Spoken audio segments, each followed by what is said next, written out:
Join me as I get back into a new routine of cooking, cleaning, and caring for my family.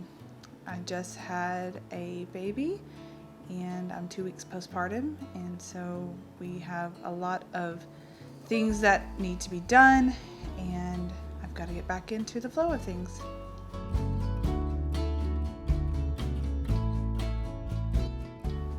So this is little Nehemiah, and this is his little bed that butts up right next to our bed. I have enjoyed this so much with him and my child before him.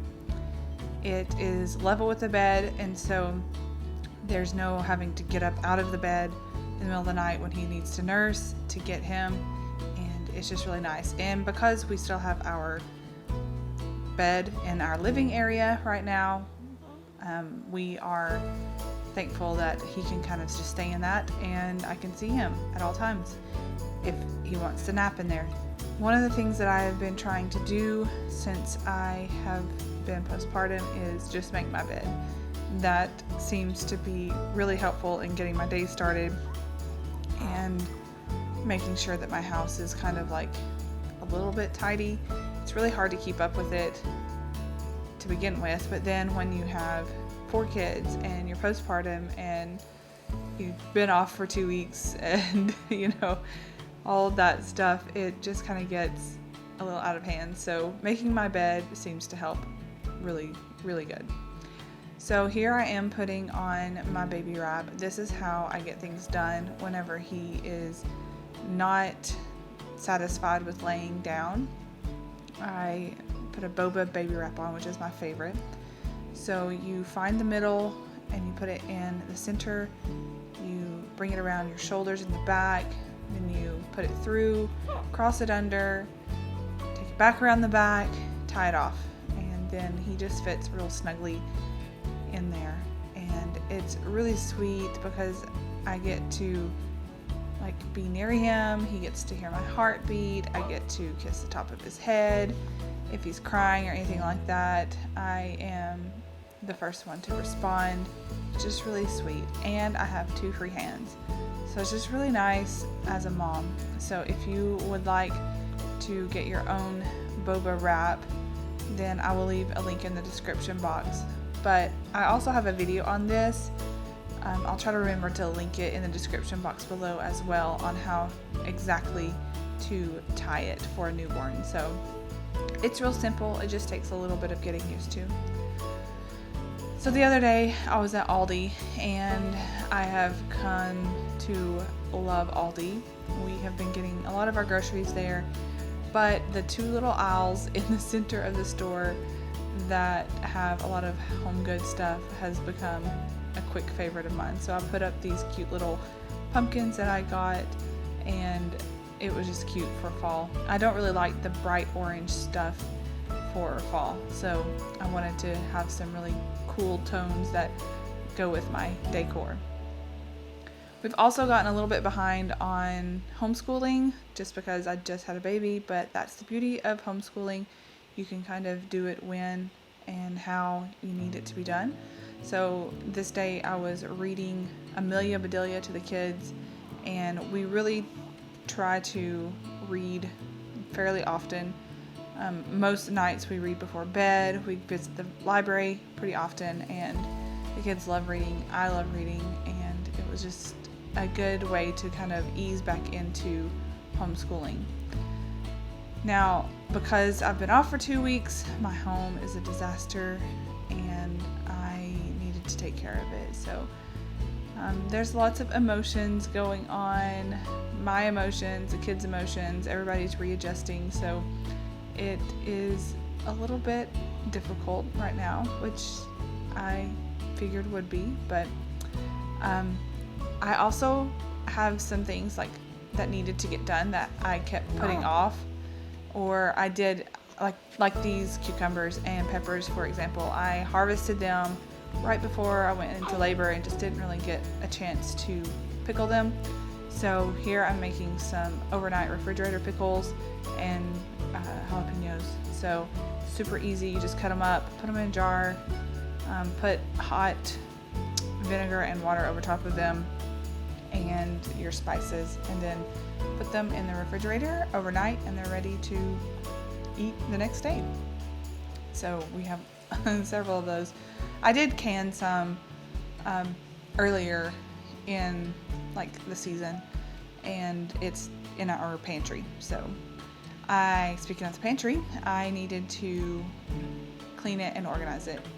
So we live in a cabin, and there's lots of holes, which means that we get mice in this cabin, and it's unfortunate because I hate mice, but we also live on a farm. Like, I don't know, it's just bound to happen. So I just wanted to get that cleaned up and make sure that everything was in a food safe container, and get that cleaned up. So here I'm making some sweet potatoes.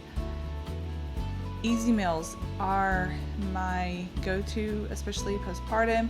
We still had a few people from our church bringing us meals, and the sweet potatoes actually gave me the idea because they brought sweet potatoes and they were so good. So I ended up having to change our sheets again, and because little Mr. here spit up all over them. So I do recommend now having kids is having an extra set of sheets. And we only had one set of sheets because they were linen, and I just really didn't want to spend that kind of money on a spare set of sheets. So the green set that you just saw, I just bought those like right after he was born because he kept messing up our other sheets, and I didn't want to have to hurry and quickly wash and make the bed before we were ready for bed. So the green sheets are half cotton, half linen, and so it made them a little less pricey than straight linen sheets, and they're still super comfortable. So I will put a link in the description box below.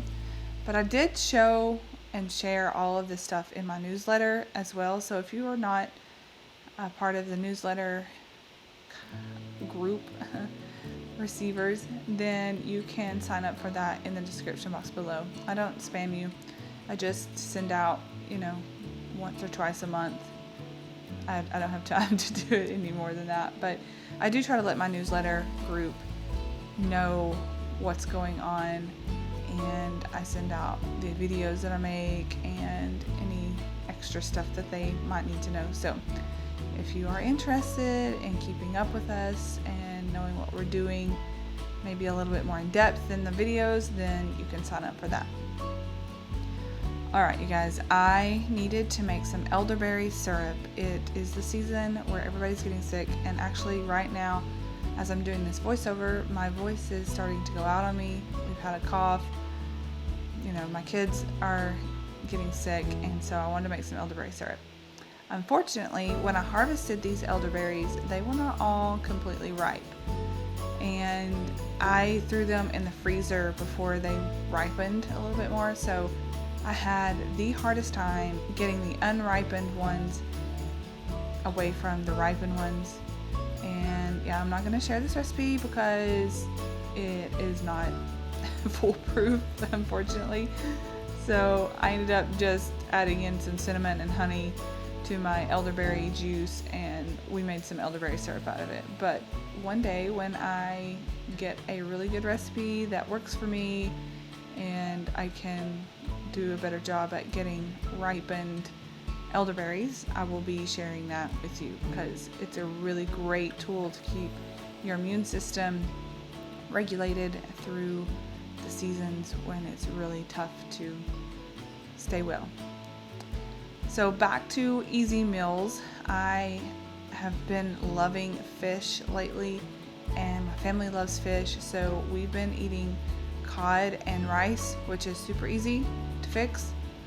And so my tip for that is to make sure it's still frozen and put it in your pan. Add a little oil and your seasonings, and then put the lid on it and cook it on low for a long time. So low and slow, and it will come out so tender and so flavorful because all of those spices and oils were able to penetrate into the fish, and it just tastes so good.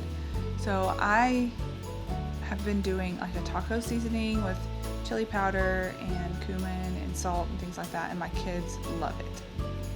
I've also been getting back into sourdough, you guys. This has, oh my goodness, you'll see in some upcoming videos too of just how much I have been loving getting back into sourdough. I just didn't really feel like doing it when I was pregnant because I was so big and it just didn't feel good to stand on my feet all for very long amounts of time. So I don't know. I just didn't really want to do it when I was pregnant. But now that I'm not, the kids have been enjoying it and I have been as well.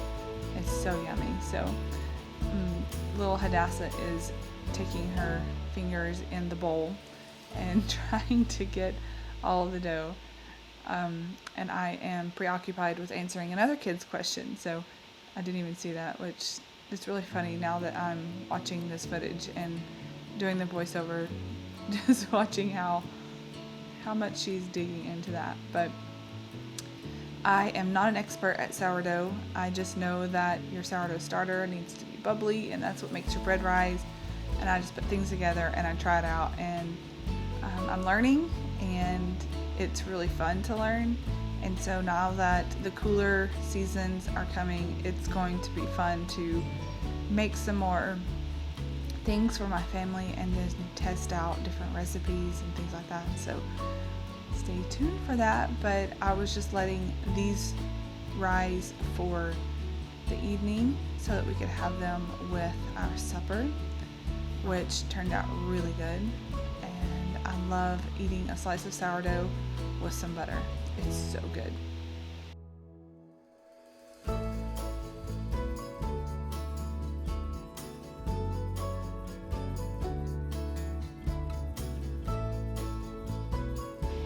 Little Hadassah was trying to eat the dough from the bread, so I had to quickly get her fingers out of that before she poked a hole in it.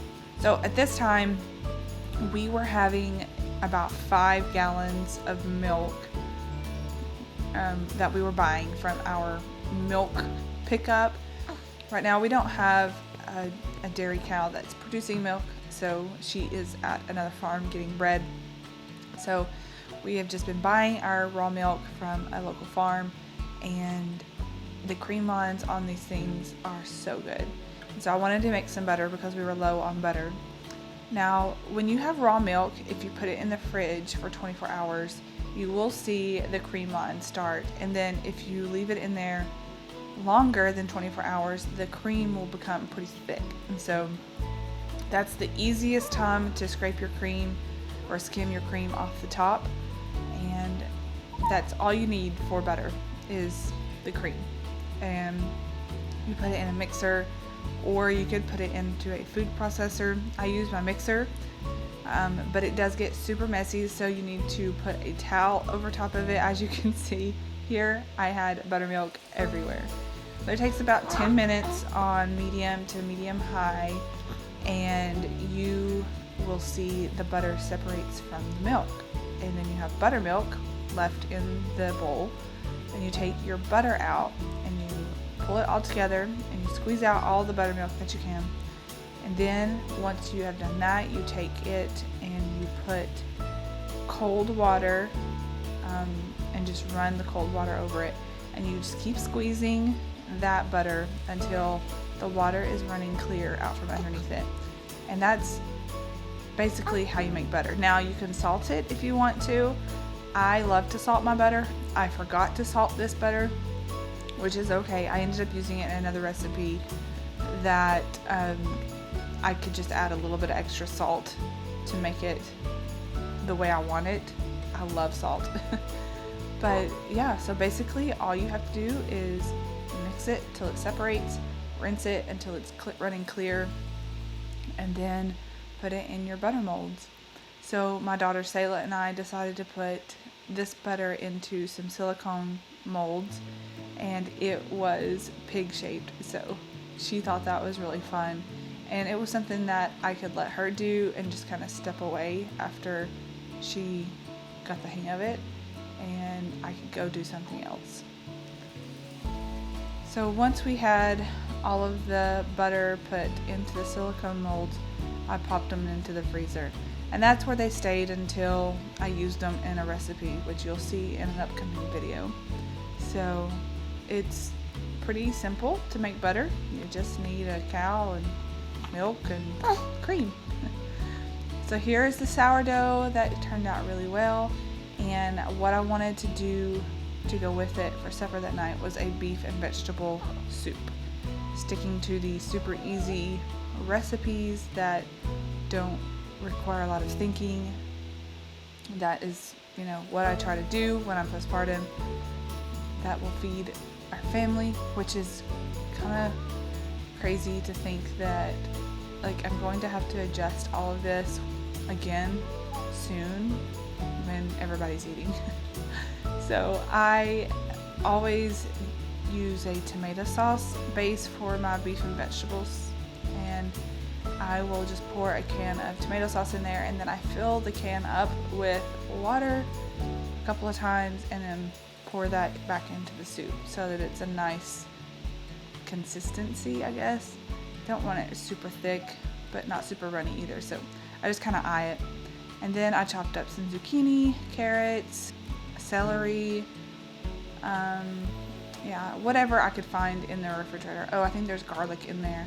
And then I just put my spices in, which I always use basil and some salt. And basil is like my go-to spice. I just feel like it makes everything taste so good. You'll have to let me know in the comment section what your go-to spice is. But salt and basil are typically my spices for almost anything. But this turned out really good. The kids loved it. We just spooned a scoop of it into a bowl and then had some butter and bread on the side. So I hope you guys enjoyed this video. If you haven't already subscribed yet, for you to hit the subscribe button, and I will see you guys in the next video. Bye.